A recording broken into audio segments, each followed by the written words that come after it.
All right, I started. Yeah, good. Here, we'll stand up front. So. All right.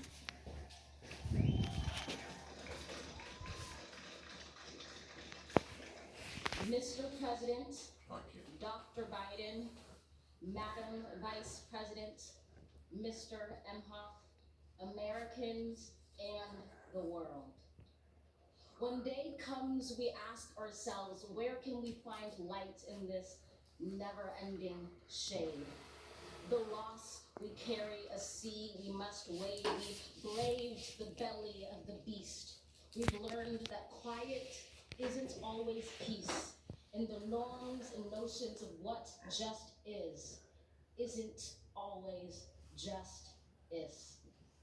And yet the dawn is ours before we knew it. Somehow we do it. Somehow we've weathered and witnessed a nation that isn't broken, but simply unfinished. We, the successors of a country and a time where a skinny black girl descended from slaves and raised by a single mother can dream of becoming president, only to find herself reciting for one.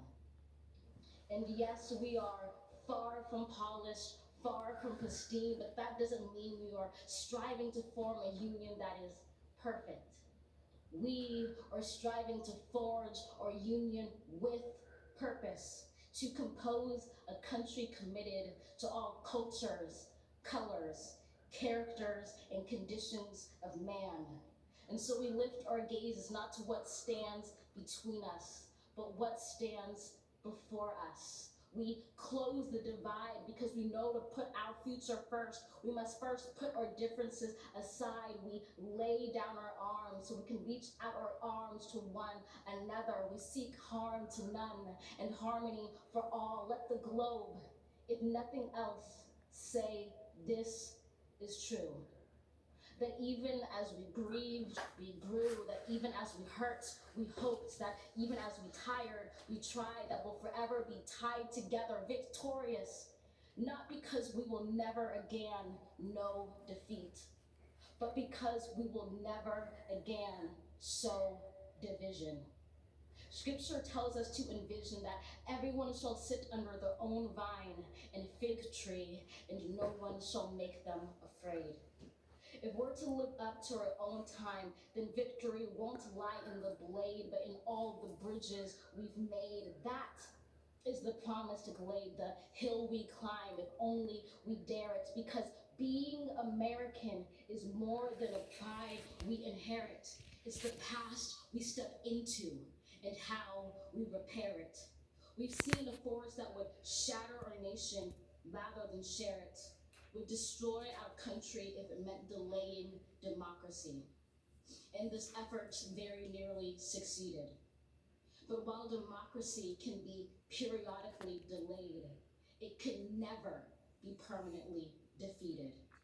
In this truth, in this faith we trust, for while we have our eyes on the future, history has its eyes on us. This is the era of just redemption. We feared it at its inception. We did not feel prepared to be the heirs of such a terrifying hour, but within it we found the power to author a new chapter, to offer hope and laughter to ourselves. So, while once we asked, how could we possibly prevail over catastrophe?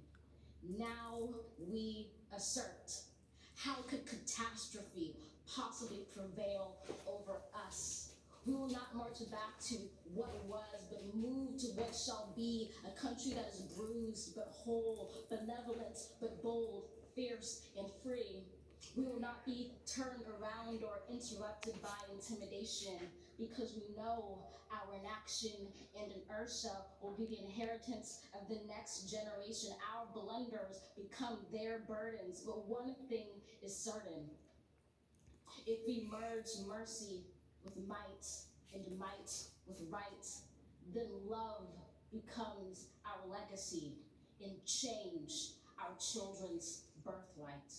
So let us leave behind a country better than the one we were left with. Every breath from our bronze-pounded chest, we will raise this wounded world into a wondrous one. We will rise from the golden hills of the west. We will rise from the windswept northeast, where our forefathers first realized revolution. We will rise from the lake-rimmed cities of the Midwestern states. We will rise from the sun-baked south. We will rebuild, reconcile, and recover in every known nook of our nation, in every corner called our country. Our people, diverse and beautiful, will emerge battered and beautiful. When day comes, we step out of the shade, aflame and unafraid. The new dawn balloons as we free it.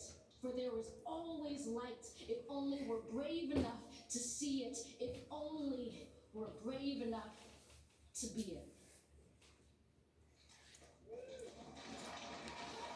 Wow. Man, that's, Holy cow. and she's a poet laureate, Yeah. and she's young.